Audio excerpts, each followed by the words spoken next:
Could you survive if you were a military commander in ancient Rome? Let's find out. We are used to seeing Roman generals portrayed as heroes in movies, sending legions into battle with a wave of their hand. We imagine the glint of armor, loud speeches, and triumphant returns to Rome.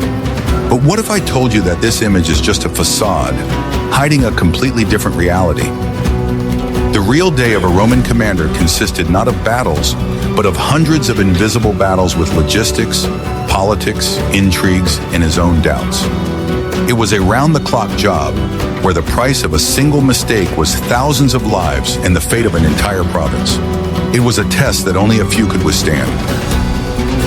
Watch the video to the end to find out why the commander's greatest enemy was not the barbarian chief across the river, but the senator writing a letter in Rome, and how a simple soldier's ration became a tool for controlling a huge army.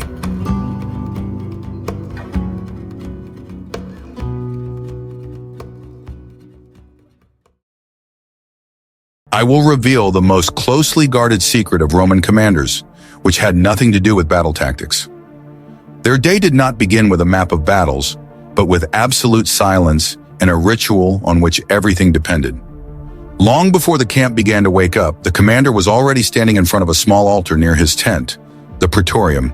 Imagine a modern general who cannot make a single strategic decision without consulting an astrologer or medium.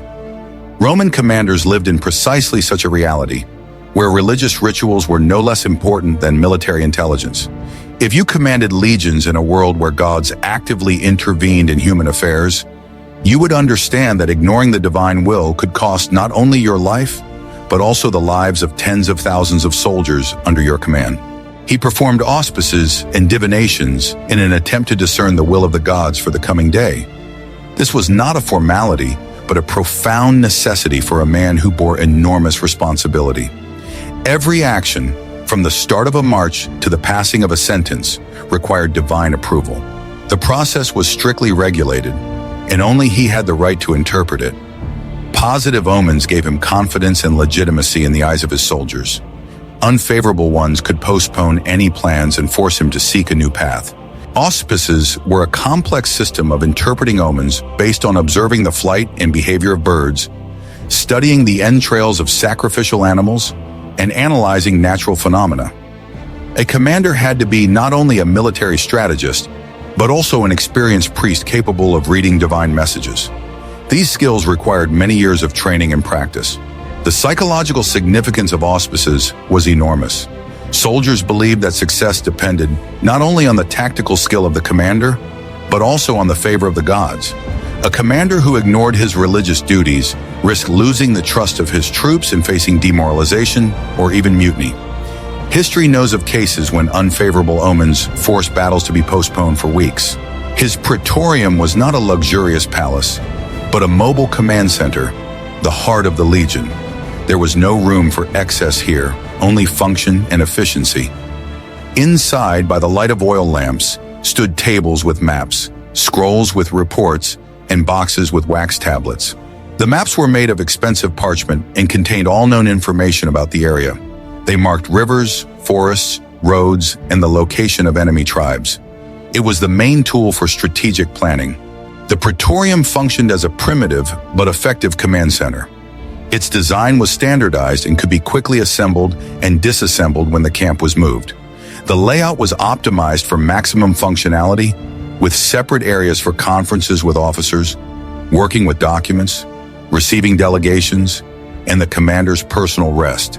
Roman maps of that time were works of high art and precise science. They were created based on intelligence data, merchant reports, prisoner testimony, and observations by Roman diplomats. Topographical details were rendered with remarkable accuracy, including not only geographical features, but also information about resources, climate, and the political situation in the region. Next to them lay tablets with centurions' reports on night duty.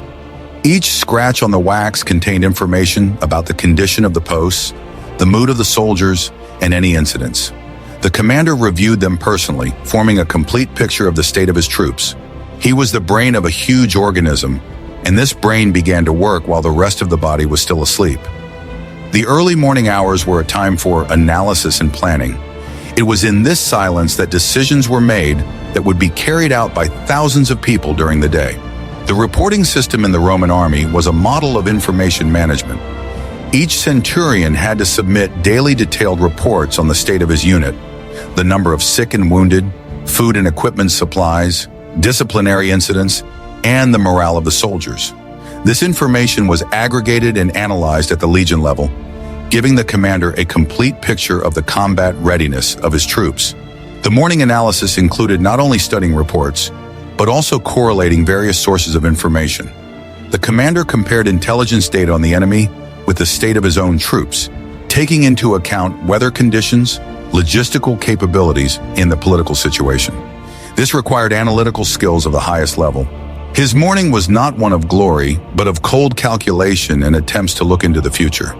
He had to foresee everything, from the weather to the possible betrayal of allies. He had no right to make mistakes. This morning ritual and working with information were his real weapons. They were far more powerful than a sword or spear. The success of the entire campaign depended on his sharp mind. The burden of responsibility of a Roman commander was enormous. One wrong decision could lead to the destruction of a legion, the loss of a province, or even civil war. Roman history knows many examples when the careers of great men ended in disaster because of a single strategic mistake. This constant threat shaped a special type of personality, a cool-headed, methodical leader capable of functioning under tremendous pressure. Information superiority was often the decisive factor in victory. A commander who knew the terrain better, assessed the enemy's forces more accurately, and understood the political situation more deeply had a huge advantage even before the battle began. The Roman intelligence system, built on a network of agents, diplomats, and merchants, provided commanders with information that was often superior to that available to their opponents. How important do you think personal rituals and morning routines are for modern leaders when making important decisions? Are you ready to learn the truth about how the legion was actually run? With the first rays of the sun, key figures of the command staff entered the praetorium. These were the military tribunes, the camp prefect, and the centurions of the first cohort, his staff and support. Imagine a modern CEO of a multinational corporation who holds a meeting with top managers every morning to coordinate the work of dozens of departments in different countries.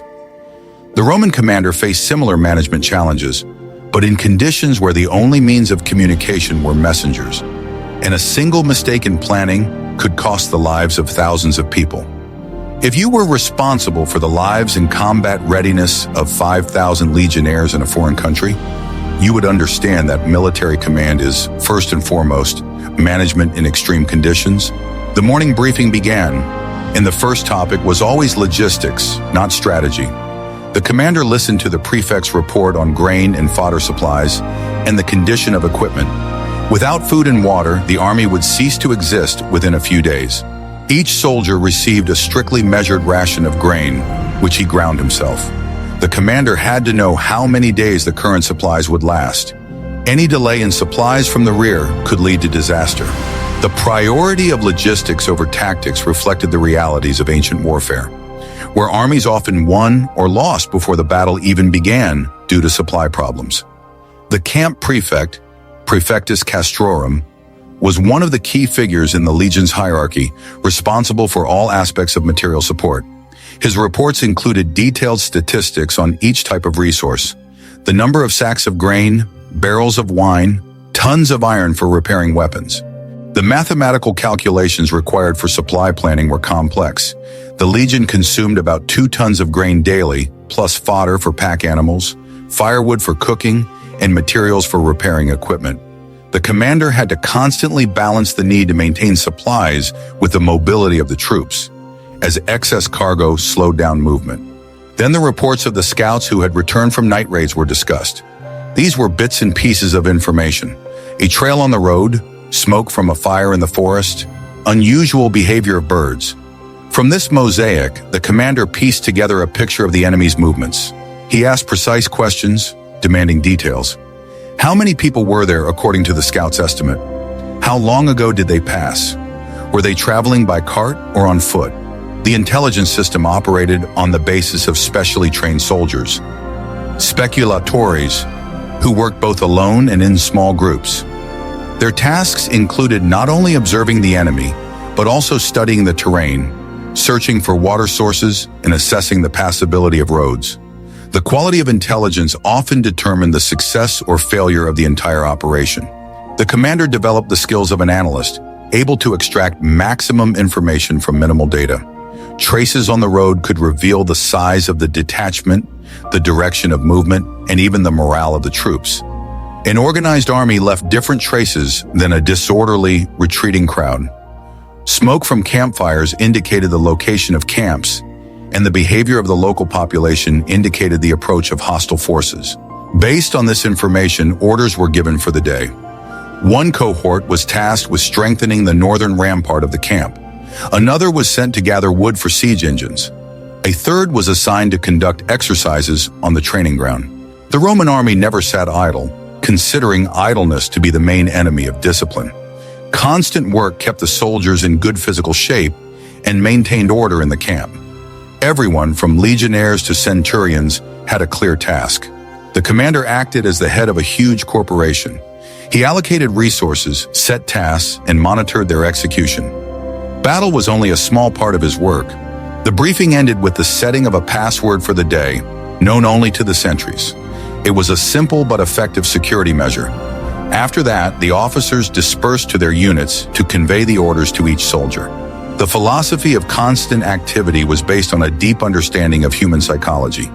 Soldiers without clear tasks began to think about home, doubt the success of the campaign, and form groups of discontented individuals. Constant activity not only kept them physically fit, but also prevented the demoralization of the troops.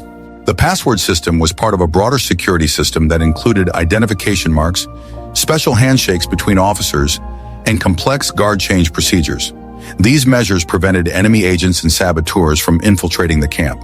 Which aspect of management, logistics, or strategy seems more difficult to you in the ancient world?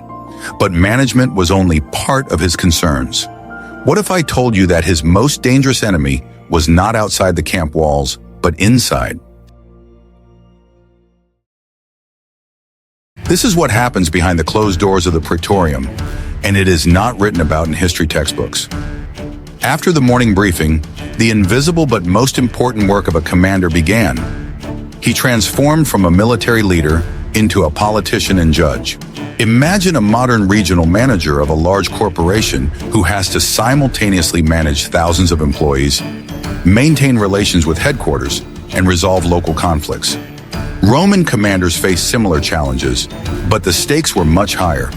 One political mistake could result in exile or even a death sentence. If you commanded a legion, you would quickly realize that success on the battlefield meant little if you could not survive the political intrigues of Rome. He received correspondence from Rome, delivered by special couriers.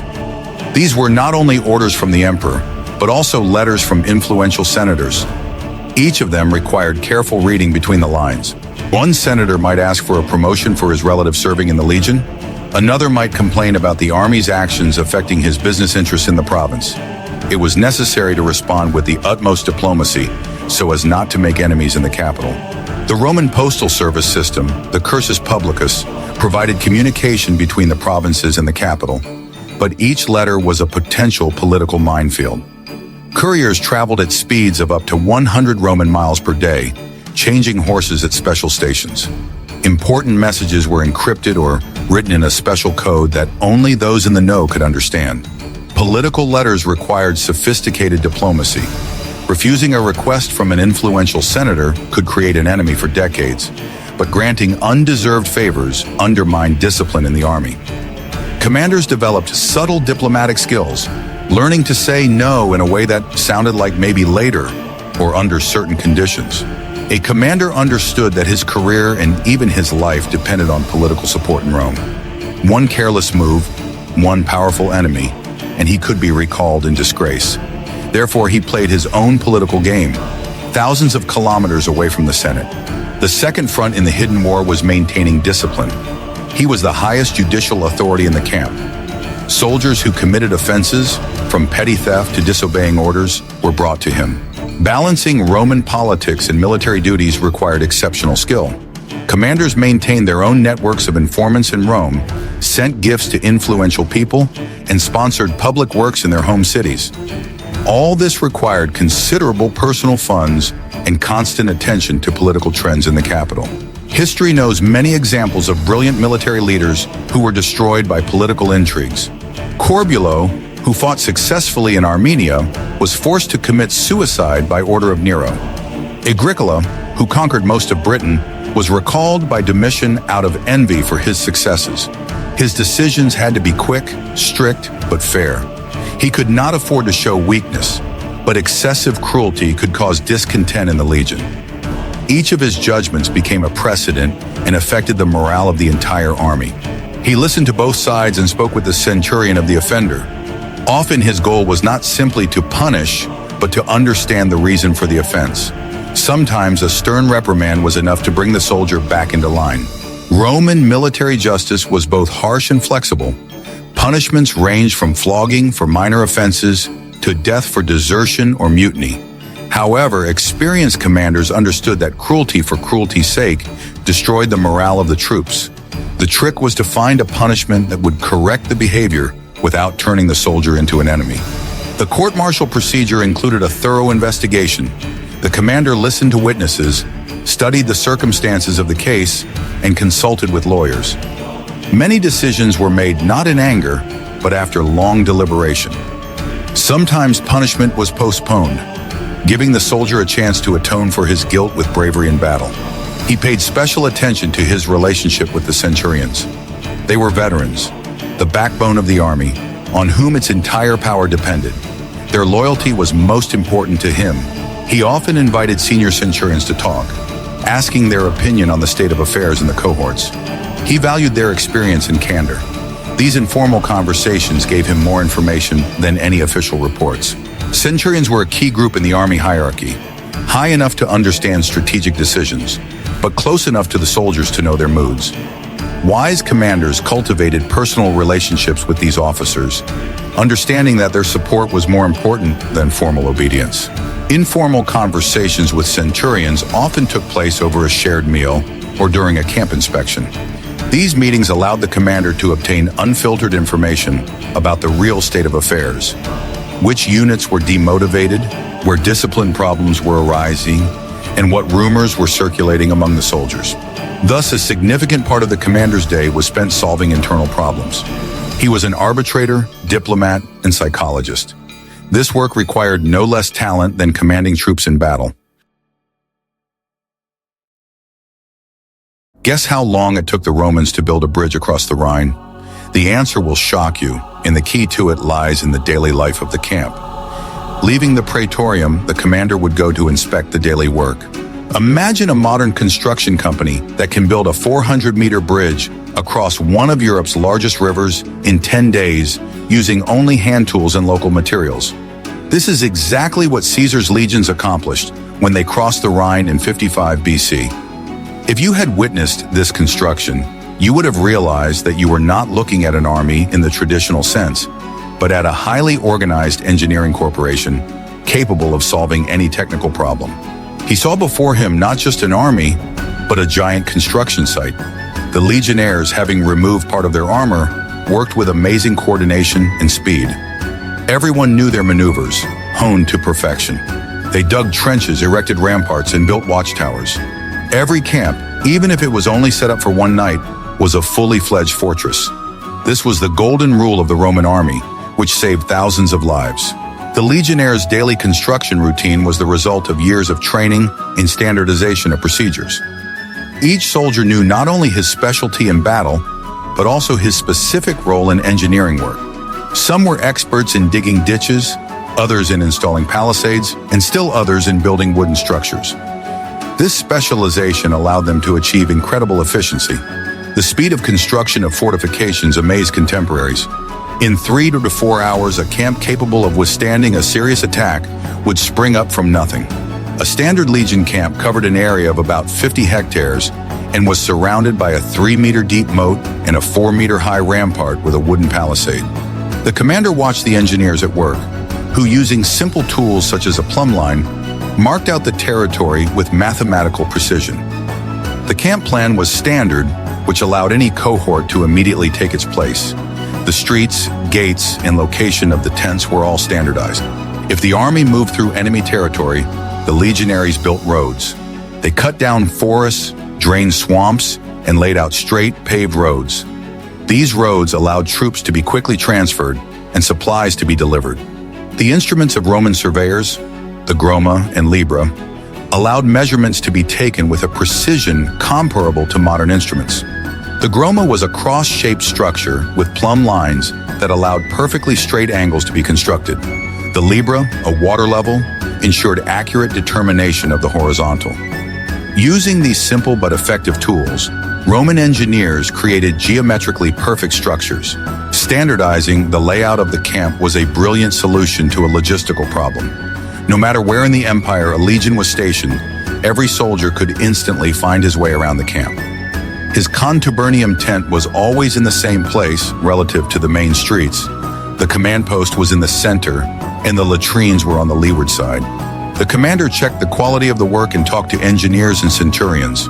He could point out weak spots in the fortifications or suggest a more effective way to accomplish the task. His presence motivated the soldiers and emphasized the importance of their work. It was this engineering prowess that terrified Rome's enemies. They saw how, in a matter of hours, an impregnable fortress would rise up in the middle of the wilderness. It was a demonstration not only of strength, but also of order, organization, and discipline. Roman road construction techniques were advanced for their time. Roads were built in several layers: a base of large stones, a middle layer of gravel and sand, and a top layer of carefully fitted stone slabs. Such roads served for centuries, and many of them are still in use today. Legionnaires laid up to 30-40 kilometers of road per month, simultaneously advancing and ensuring reliable communications with the rear. The psychological effect of Roman construction skills cannot be underestimated. Barbarian tribes, accustomed to the simplest fortifications made of earth and wood, saw how the Romans created structures in a single day that surpassed their permanent fortresses. This demonstrated not only military power, but also the technological superiority of Roman civilization. The Roman army conquered territories not only with the sword, but also with the shovel. Roads, bridges, and aqueducts built by legionaries became the basis for the Romanization of new provinces. The army carried civilization with it in its most practical manifestation. Watching this coordinated work, the commander felt pride. He commanded not just soldiers, but the best builders and engineers of his time. This confidence in his people was the basis of his own determination. The infrastructural legacy of the Roman legions was enormous. During the empire's existence, military engineers built about 400,000 kilometers of roads, thousands of bridges, hundreds of aqueducts, and fortifications. Many of these structures functioned for centuries after the fall of Rome, and some are still in use today. Legionnaires were not only conquerors, but also the creators of the material foundation of Western civilization. The discipline and engineering skills of the Roman army were inextricably linked. The former ensured the coordination of thousands of people, while the latter gave them the tools to transform the world around them. Together, they created a synergy that allowed Rome to dominate the Mediterranean for centuries. In the next chapter, you will learn how a commander prepared for battle, even when there was no battle on the horizon. In the afternoon, the hum of construction work was replaced by the clang of weapons on the training ground. The commander was always present at the exercises because this was where future victories were forged. Training was as daily and mandatory as eating. He watched as legionnaires dressed in full armor practice drill maneuvers. They learned to march in close formation and to shift from a marching column to a battle line. All movements were performed at the signal of a bugle, synchronously and without a single word. Then they began practicing their fencing skills. The soldiers fought with wooden swords, which were heavier than real ones. The shields were also weighted to develop strength and endurance. Particular attention was paid to throwing the pilum, a heavy javelin. Wooden poles were set up on the field to simulate the enemy. Each legionnaire had to practice throwing over and over again, striving for accuracy and power. The commander did not interfere in the process, led by the centurions. His task was to observe. He assessed the coordination of the cohorts, the physical training of the soldiers, and identified potential problems. He could notice a centurion who was too harsh with his men, or conversely, too lenient. He made a note of soldiers who showed outstanding results. These observations helped him when appointing new positions. Sometimes the exercises included storming a training rampart, which was an exact replica of the camp fortifications. Soldiers learned to use assault ladders and form a turtle to protect themselves from arrows. It was a rehearsal for real combat in safe conditions. After the exercises, the commander could address the troops with a short speech, an adlocution. He did not talk about glory and patriotism. His speech was pragmatic. He praised diligence, pointed out mistakes, and reminded them that sweat and training saves lives in battle. These constant, grueling training sessions turned ordinary peasants into professional soldiers. They created muscle memory and made combat actions automatic. When the real battle began, the legionnaire did not think. He did what he had been taught thousands of times. The commander knew that an army that did not train would begin to decay. Therefore, training was sacred. It embodied the essence of the Roman military machine: superiority through organization and preparation. What if I told you that everything you believed about the Roman conquest is not true? In the afternoon, military affairs often gave way to administrative ones. The commander was not only a general, but also the governor of the province, and this role was no less important. Delegations from local tribes that were allies of Rome came to his tent. They were chiefs and elders dressed in their traditional attire. They brought gifts and asked for help or justice. The commander had to be a diplomat. He listened to their complaints about neighboring tribes, disputes over pasture boundaries, or requests for grain supplies. His task was to maintain peace and loyalty among these peoples. He negotiated, promising Rome's support in exchange for soldiers for auxiliary troops. He had to understand the complex web of intertribal relations. His decisions could either strengthen Rome's power or provoke an uprising. In addition, the commander was the highest judge for Roman citizens living in the province. Merchants, landowners, and officials turned to him with their disputes. He dealt with cases involving debts, inheritance, and property. His court was supposed to be the embodiment of Roman law. This demonstrated to the local population the advantages of living under Roman rule. Justice and order were as much instruments of conquest as the legions. He also controlled the economic life of the province. He reviewed tax collection reports and approved projects for the construction of new roads or aqueducts. His goal was to make the province prosperous and profitable for the treasury. The Roman Empire was held together not only by military force, but also by effective administration. The commander on the frontier was the chief representative of this system. The stability of vast territories depended on his administrative talents. This work required completely different qualities: patience, cunning, knowledge of the law, and human psychology.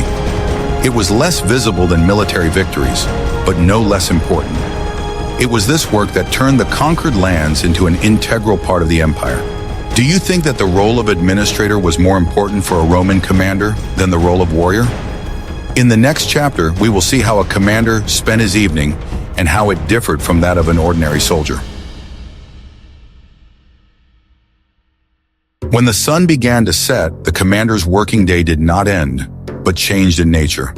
It was a time that could be called personal. However, even during these hours, he did not belong entirely to himself. The evening meal took place in the praetorium. It was more refined than that of the soldiers, but lacked the luxury of the Roman capital. It was simple and hearty food, appropriate for the conditions of the campaign. He often invited his senior officers to dinner. It was an opportunity to discuss the past day and plans for the future in an informal setting. Over a cup of diluted wine, people became more candid. Such dinners helped to strengthen team spirit. The commander could get to know his subordinates better, their strengths and weaknesses. It was a continuation of work, disguised as leisure. After dinner, it was time for the most important written work. He wrote a report to the emperor. This document was not just a report, but a political tool. Every word in the report was carefully weighed. It was necessary to emphasize successes, explain difficulties, and delicately avoid failures. His future depended on how he presented his actions. Then he could devote time to reading. But this was not entertaining reading. He studied works on history, philosophy, or military strategy. He might reread Caesar's notes on the Gallic War if his campaign was taking place in similar conditions. Or he might study Greek authors who wrote about the art of leadership. It was self-education, necessary for his profession. In these quiet evening hours, he could finally be alone with his thoughts. He analyzed his decisions and ran through possible scenarios in his head. It was a time of doubt and enormous psychological tension.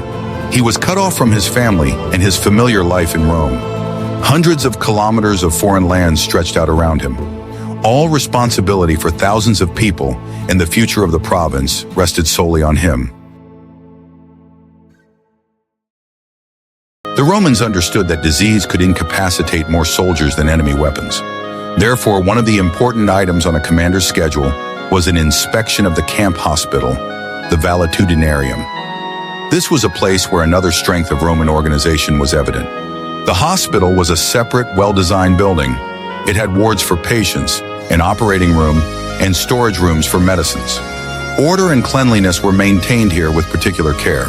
The commander toured the wards accompanied by the legion's chief physician. He inspected the conditions in which the wounded and sick were kept. His visit boosted their morale, showing them that they were being cared for. He talked to the doctor about the state of health in the legion, preventive measures, the quality of drinking water, and the waste disposal system were discussed.